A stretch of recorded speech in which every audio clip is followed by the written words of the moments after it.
Good morning, students. Come on to the next lecture of chemistry. Chapter number 2 is matter around us pure for the ninth standard. So today's topic is solution. Now, what is solution? Solution is a homogeneous mixture of two or more substances. For example, lemonade. Lemonade that you people know very well, which we call as a shikanjvi or soda water. All these are example of solution. Lemonade having many number of things like lemon, water, sugar, salt, pepper and all. When we mix all that items, solution is formed.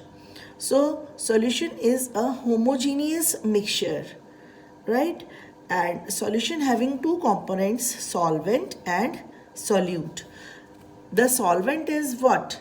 The component of the solution that dissolves the other component in it. ये वो वाला part है solution का जो दूसरे component को अपने अंदर मिक्स कर लेता है. Usually this component is of larger amount. ये वाला कंपोनेंट होता है जो कि ज़्यादा अमाउंट में होता है. For example if we talked about the mixture of sugar with water. अगर हम वाटर के अंदर शुगर को मिक्स करते हैं तो डेफिनेटली वाटर का जो कंपोनेंट पार्ट होगा that will be more as compare to the sugar part. So water act as a solvent. And come on to the next is solute.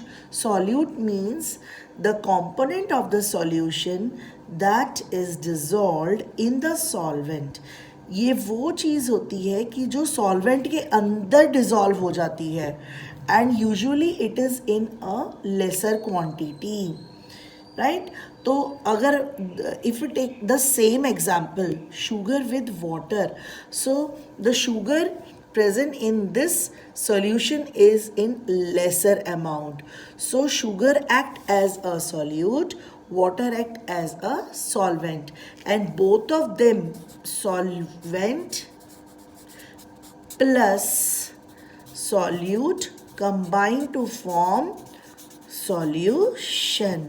So remember every time that solvent with a solute to form a solution, solvent is of larger quantity, solute is always is of lesser quantity, and both of them combine to form a solution. And generally the solution is always of a homogeneous type of nature, right? Or we can call the different properties of solution as solution is a homogeneous mixture.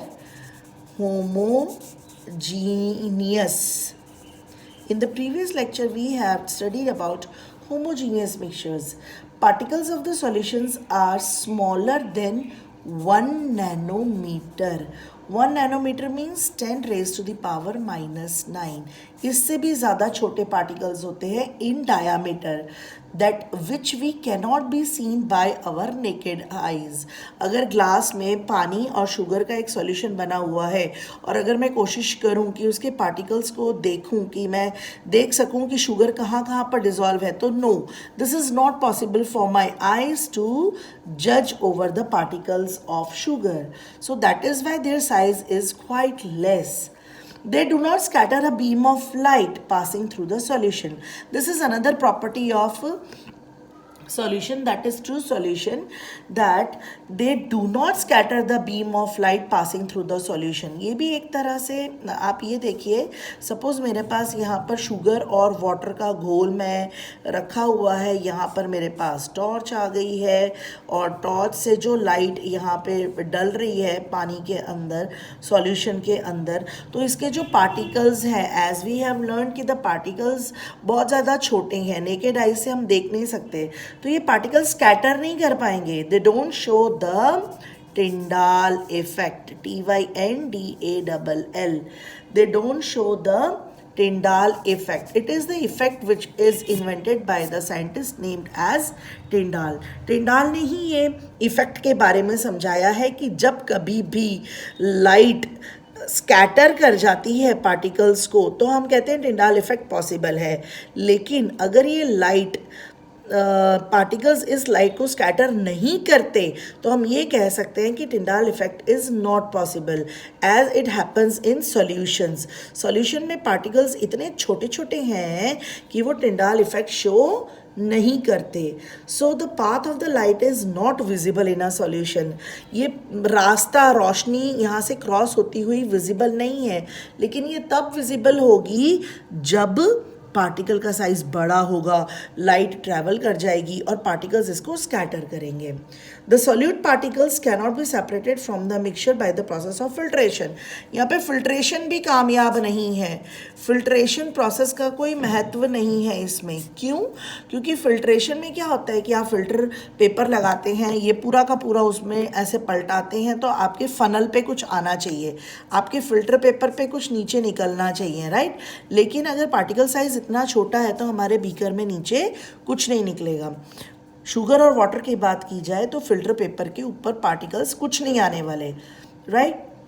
The solution is stable and solute particle do not settle down when left undisturbed। आप घर में भी करके दे सकते हैं कि आपने जब पानी, वाटर और इसका घोल बनाया है शुगर का और इसको बीकर में काफ़ी देर के लिए पड़ा रहने दिया है तो यहाँ बेस में कुछ भी जमा नहीं हो रहा है। You cannot see any of the particles settle down at the bottom of the beaker because we don't have such particles or bigger particles। So in short आज आपने सॉल्यूशन के बारे में पढ़ा। सॉल्यूशन में क्या क्या दो कंपोनेंट्स होते हैं, सॉल्यूट होते हैं, सॉल्वेंट होते हैं। लार्जर वाला सॉल्वेंट है, लेसर वाला सॉल्यूट है, दोनों को ऐड करो सॉल्यूशन बन जाता है।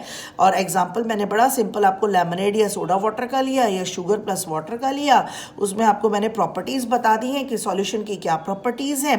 सबसे पहला तो वो होमोजीनियस है, उसका पार्टिकल साइज बताया बहुत छोटा है, टिंडाल इफेक्ट शो नहीं कर सकता, वो फिल्ट्रेशन भी नहीं कर सकता। So all these are about solution, ठीक है। उसके बाद हम नेक्स्ट टॉपिक पढ़ेंगे कंसंट्रेशन ऑफ द सॉल्यूशन।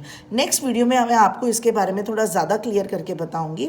इसको हम एक्सप्लेन करेंगे, समझेंगे कि कंसंट्रेशन ऑफ सॉल्यूशन क्या होता है, saturated solution, unsaturated solution and solubility. Meanwhile आप इसको पढ़ें, समझें और कोशिश करें कि प्रैक्टिकल नॉलेज में कि आप अपनी डे टू डे लाइफ में सॉल्यूशंस के और एग्जाम्पल्स को लेकर उसके बारे में सोचकर समझें। Okay dear students, so thank you.